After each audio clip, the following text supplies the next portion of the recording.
All right, let's start with some breaking inputs that have come in where the Pakistani Prime Minister Imran Khan has written a letter to the Indian Prime Minister Narendra Modi seeking the resumption of dialogue at the United Nations General Assembly meet later this month in New York. More specifically, what Imran Khan wants is that he wants Prime Minister Narendra Modi to go ahead and give a green signal for a meeting between the external affairs ministers of both nations, that is Sushma Swaraj and her Pakistani counterpart Shah Mehmood Qureshi, on the sidelines of the United Nations meet. Now, there has been intense speculation in the past few weeks on whether Sushma Swaraj will meet her counterpart at the United Nations General Assembly. Now, Imran Khan's letter was in response to Modi's letter in the month of August, pressing Pakistan for a meaningful and constructive engagement with Islamabad. This was after Imran Khan had said in his victory speech that Pakistan will respond with 2 steps to any 1 step that is taken by India for the normalization of ties between the two arch rivals. The Prime Minister Khan has said in the letter, and I quote, "Would be better if the two countries' foreign ministers can actually meet on the sidelines of the UNGA in order to initiate a formal dialogue process that has been pending for a long time," unquote. All right, now for more on this, we are joined in by our Islamabad Bureau Chief, Anas Malik, who's joining us over the phone line. Good morning to you, Anas. This is a significant step coming forth from the Pakistani Prime Minister. What exactly are the specifics of the letter that has been written by Imran Khan? Absolutely, Saleh. It's a very significant development that is coming on from Pakistan.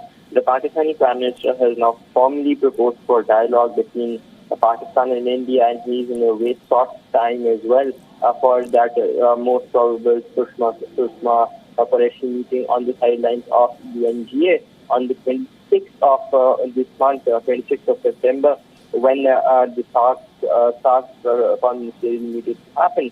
Now, our sources confirm that the meeting is to take place likely on the 26th. Now, what Imran Khan has written is basically a reply to the first letter that was extended by Prime Minister Modi, congratulating him on his appointment and him taking charge.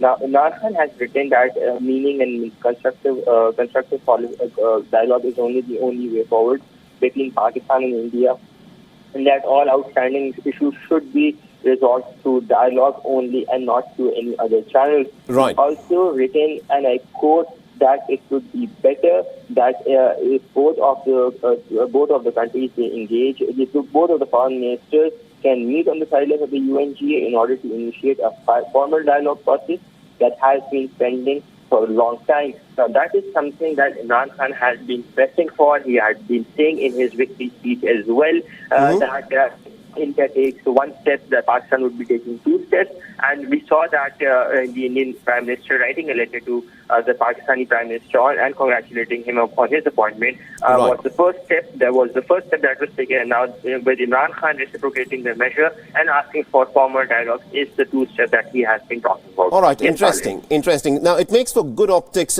Anas, but the fact is there any substance to it? Because Imran Khan, what he's looking for is the resumption of the comprehensive peace process that was actually launched in December 2015 and which got derailed because of the Pathankot airbase attack which took place subsequently. Now, India has set out its conditions very clear, where India says that cross-border terror should stop. So, will Imran Khan actually now crack down on the terror elements which operate on its own soil? Because until Pakistan does that, there is no possibility of any peace talks taking place.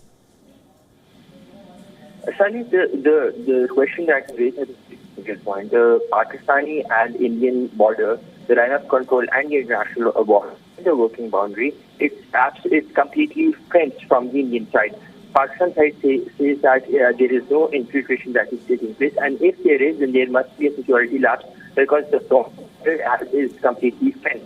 But again, India had been saying terror and talks cannot go hand in hand, whereas Pakistan's stance had been that talks and the terror, if the talks can be done on all the points, including terror, and the only way forward is an uninterruptible and uninterrupted dialogue. Now, finally, what we begin to understand is that this rhetoric of Pakistan is somehow taking shape in the minds of the Indian establishment as well, and it has taken place because that is what We'll see. And again, as the sources say that Sushma and Qureshi are likely to meet on 26th in continuation of this letter and Pakistan's call for peace and dialogue as well.